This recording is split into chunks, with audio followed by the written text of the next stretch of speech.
Après s'être intéressé samedi à 10 pépites du foot africain à suivre en Ligue 1 lors de la saison 2025-2026, on va faire absolument pareil, mais on va descendre d'un cran et le faire pour la Ligue 2. Salut tout le monde, c'est Mathieu, très heureux de vous retrouver aujourd'hui pour une nouvelle vidéo, la même que samedi, mais cette fois-ci avec la Ligue 2. Donc on va s'intéresser à 10 pépites du foot africain à absolument suivre, puisqu'ils sortent d'une grosse saison, qu'ils vont peut-être confirmer, qu'il y a beaucoup de gros clubs qui sont sur eux.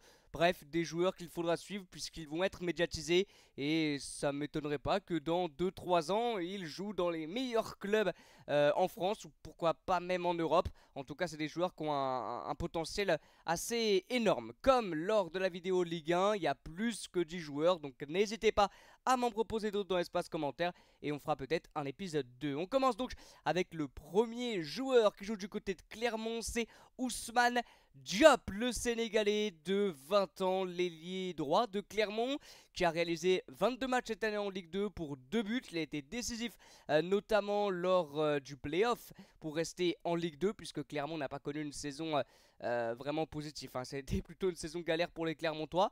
Ils ont dû jouer ce barrage contre Boulogne. Ils ont réussi à se maintenir en Ligue 2 via ce match-là. Et Ousmane Diop avait réalisé vraiment un très très joli tour de playoff avec notamment un but et on avait commenté le match ensemble, notamment le match retour et Ousmane Diop avait été énorme ici mais j'étais un petit peu choqué de sa prestation parce que j'avais déjà entendu parler de lui mais j'avais pas plus que ça vu jouer et c'est un vrai joueur de déséquilibre, voilà très rapide qui va énormément provoquer sur le côté et beaucoup de qualité de déséquilibre pour créer des espaces, donc joueur à suivre absolument qui a déjà une valeur marchande de 500 000, valeur marchande sur Transfermarkt bien évidemment. Il peut jouer à droite, à gauche en pointe, donc il est très polyvalent. Et ça m'étonnerait pas qu'il soit l'un des éléments indispensables et indiscutables du 11 de Clermont de la saison 2025-2026 parce que seulement 20 ans, il a déjà beaucoup de qualité balle au pied notamment techniquement, c'est du très haut niveau Ousmane Diop, donc hâte de voir ce que ça va donner en Ligue 2 avec Clermont en espérant qu'il reste avec Clermont, mais vous le voyez, il a signé jusqu'en 2027. Après, il y a peut-être des clubs qui sont déjà sur lui parce que vu ce qu'il a montré sur ces quelques matchs qu'il a joué notamment en playoff, c'est vraiment du très haut niveau. Le deuxième joueur maintenant, alors lui on en a entendu un peu plus parler et lui il y a déjà beaucoup de clubs qui sont sur lui.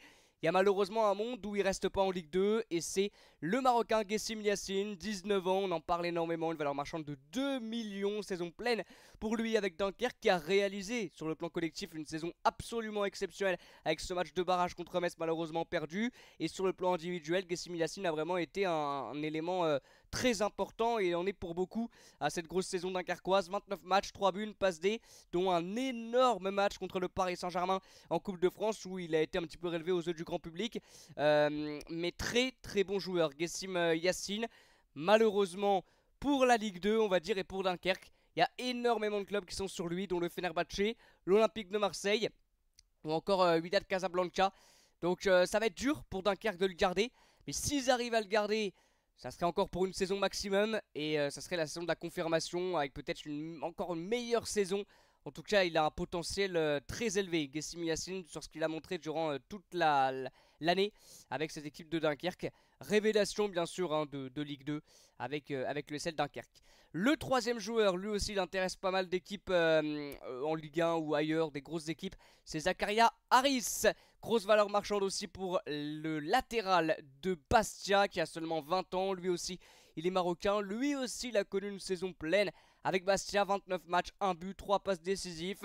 Vrai profil de latéraux qui aime bien se projeter vers l'avant, qui est bon défensivement et offensivement, pas de problème pour lui que ce soit avec ou sans ballon, joueur assez complet qui aime aussi se projeter et aider les attaques, on le voit avec ses stats, voilà, un but, 3 passes décisives, il a été plusieurs fois décisif sur le plan offensif, une note moyenne de 7,20, donc il a été très régulier, il est peu passé à côté de ses matchs, réellement, c'est un ancien de Dijon, donc il a commencé en national, il est parti rejoindre Bastia où il a fait une grosse saison en Ligue 2, et là il y a le Dynamo Zagreb et le Racing Club de Lens qui sont sur lui, donc pour le moment Bastia résiste aux nombreuses offres, Mais pour combien de temps? Donc on espère encore une fois le voir en Ligue 2 ou alors en France, avec un départ peut-être du côté de Lens. Il a seulement 20 ans, donc lui aussi, il faut le suivre. Le quatrième joueur, c'est un défenseur central avec une énorme valeur marchande de 4 millions, c'est Junior Diaz, 20 ans, titulaire absolument indiscutable puisqu'il a fait tous les matchs de l'Estac. C'est je crois le joueur qui a le plus joué avec 3, indéboulonnable en défense centrale. Voilà, irremplaçable même cette année, 34 matchs, une passe décisive. Il y a 34 matchs dans une saison, il en a joué 34, donc je ne saurais pas vous dire s'il a joué les 90 minutes de ces 34 matchs. En tout cas, il a été titulaire quasiment à chaque fois, voire à chaque fois, l'Ivoirien. Donc physiquement, c'est du très costaud, athlétiquement aussi. Junior Diaz, énorme saison vraiment avec les stacks. Défenseur d'une solidité assez implacable, d'1m93. Il était du côté d'Annecy la saison dernière et il a confirmé vraiment au plus haut niveau. Sa cote a explosé.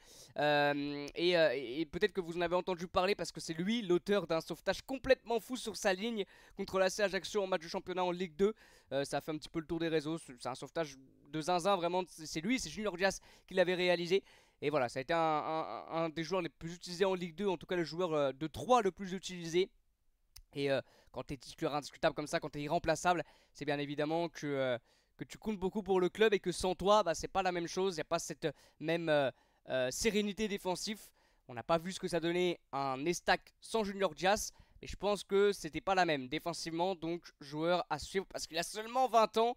Et lui, il va aussi affoler beaucoup de clubs, je pense. Il va intéresser beaucoup de clubs, l'ancien joueur du Football Club de Nantes. On passe maintenant à un autre Troyen. Lui, ça a été la révélation de Troyes et l'une des plus grosses révélations de Ligue 2. C'est le milieu de terrain Abdoulaye Kanté, 19 ans, 29 matchs pour lui, 2 passes décisives. Il intéresse également des belles écuries, notamment l'AS Saint-Etienne est intéressé par Abdoulaye Kanté. Milieu très physique, très athlétique avec un énorme volume de jeu. Une belle lecture du jeu également, un vrai profil de milieu relayeur qui a déjà été vraiment un joueur important cette année avec 29 matchs. Mais s'il reste avec 3, il sera sans aucun doute titulaire indiscutable. L'Ivoirien Abdoulaye Kanté, joueur à suivre, qui intéresse un autre club de Ligue 2, un club mythique en France, l'AS Saint-Etienne. Donc pourquoi pas commencer déjà à monter d'un cran pour Abdoulaye Kanté. Mais voilà, l'une des plus grandes révélations de Ligue 2 et la pépite de l'Estac sans aucun doute cette année. Donc à suivre avec des jeunes valeurs marchandes de 2 millions à seulement 19 ans. On passe maintenant au 6ème joueur. C'est un Annécien, un joueur d'Annecy. Et c'est un Burkinabé. Il s'appelle Ismaëlo Gagnou, valeur marchande aussi déjà assez élevée de 1 million d'euros, seulement 20 ans pour le défenseur central burkinabé qui joue donc du côté d'Annecy. Il a été prêté par Lens durant la deuxième partie de saison du côté d'Annecy pour avoir du temps de jeu, et il en a eu du temps de jeu. Il a quasiment joué toute la deuxième partie de saison avec 12 matchs de jouer, 1 but, 2 passes décisives, donc joueur qui se projette un petit peu, qui montre qu'il peut arrêter, qui ose voilà, essayer de monter balle au pied, notamment bon dans la relance, très rassurant balle au pied. Notre moyenne de 7,16, donc pareil, il n'est pas passé à côté de beaucoup de matchs et il a été très régulier durant toutes les rencontres qu'il a joué avec Annecy.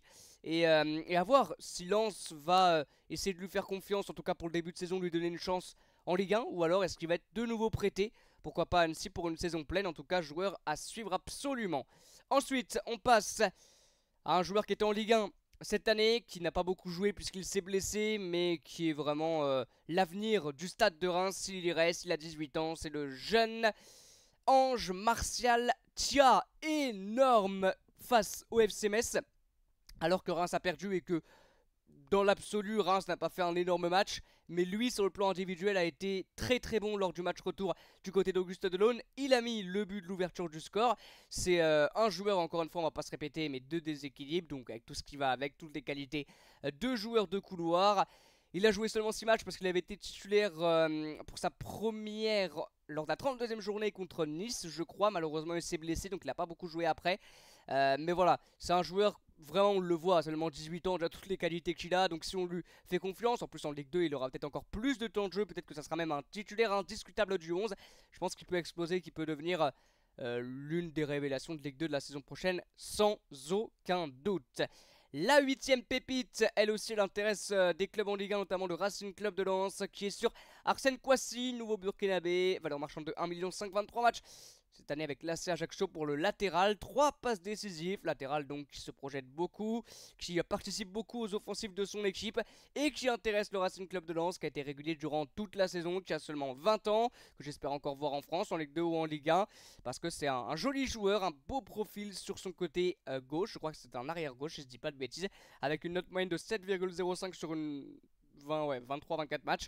Donc c'est du très très lourd pour Arsène Kouassi. Bon, quand t'intéresses des équipes qui jouent quasiment tous les ans, toi qui tentes de jouer une qualification en Europe tous les ans, c'est que t'as déjà un petit peu de talent. Et lui, bien sûr, il en a.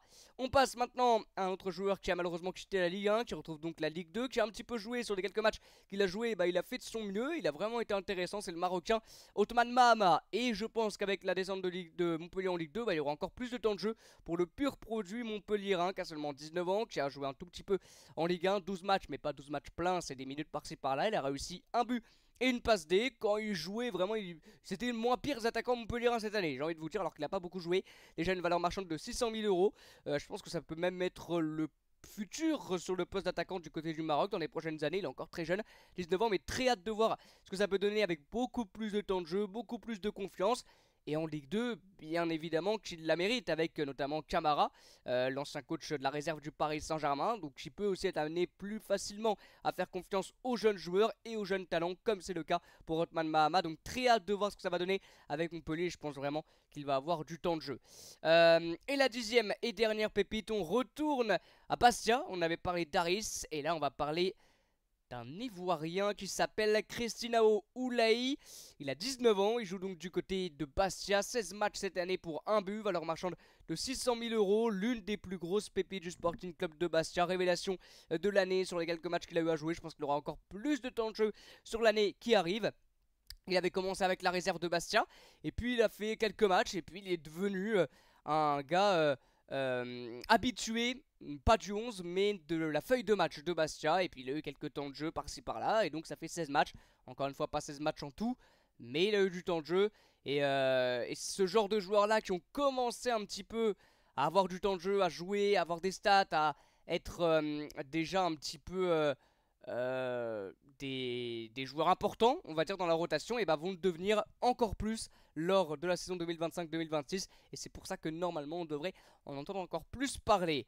Voilà les amis, c'est la fin de cette vidéo, c'est la fin de ces 10 pépites que je vous propose. On a bien évidemment beaucoup plus que 10, donc n'hésitez pas à m'en proposer d'autres, pourquoi pas, pour un épisode 2. Merci beaucoup d'avoir suivi la vidéo, je vous dis à très bientôt pour de nouvelles vidéos, nouveaux lives, à bientôt.